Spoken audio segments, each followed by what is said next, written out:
Bonjour Julien. Bonjour Linda. Alors ATR s'est fixé comme objectif d'imposer la contribution carbone aux membres labellisés à partir de janvier 2023. Est-ce que c'est une échéance tenable pour tout le monde?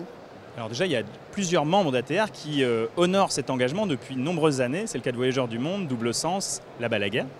Mais nous proposons en effet que l'ensemble des membres, mais tout particulièrement ceux titulaires du label, puissent garantir cet engagement à partir du 1er janvier 2023. On avait donné l'échéance de 2025 au départ.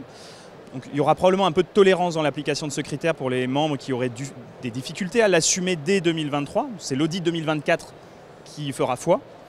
Donc on accompagne d'ailleurs nos adhérents pour qu'ils assument cet engagement. On oppose souvent l'avion au train. Quel est votre point de vue justement sur l'avion et sur le bashing? Nous ne pensons pas bien de culpabiliser le voyageur sur l'usage de l'avion, qui est quand même un merveilleux outil pour voyager loin et rapidement. Néanmoins, nous souhaitons le sensibiliser sur l'empreinte carbone de ce mode de transport et l'encourager, quand c'est possible, à utiliser d'autres modes de transport. Nomade Aventure, récemment, titulaire historique du label ATR, s'est vu décerner plusieurs trophées pour avoir rendu accessibles ses voyages en Europe en train, parce que c'est possible. Après, c'est la responsabilité de chaque voyageur de faire ce choix aussi. La responsabilité du tour opérateur, c'est de lui proposer, quand c'est possible, cette alternative. D'accord, donc il faut encourager le train, mais il ne faut pas systématiquement refuser l'avion. Non, exactement.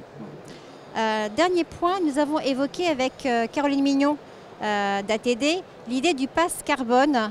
Un pass carbone qui serait par français, peut-être à sa naissance. Quel est votre point de vue sur cette idée? Alors notre point de vue, c'est qu'en effet, il faudrait émettre, pour honorer les accords de Paris, 2 tonnes de CO2 par citoyen sur cette planète.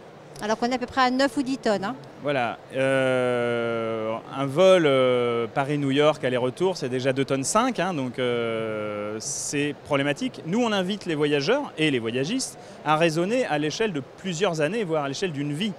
Ne pas s'interdire un vol long courrier, mais peut-être pas tous les ans.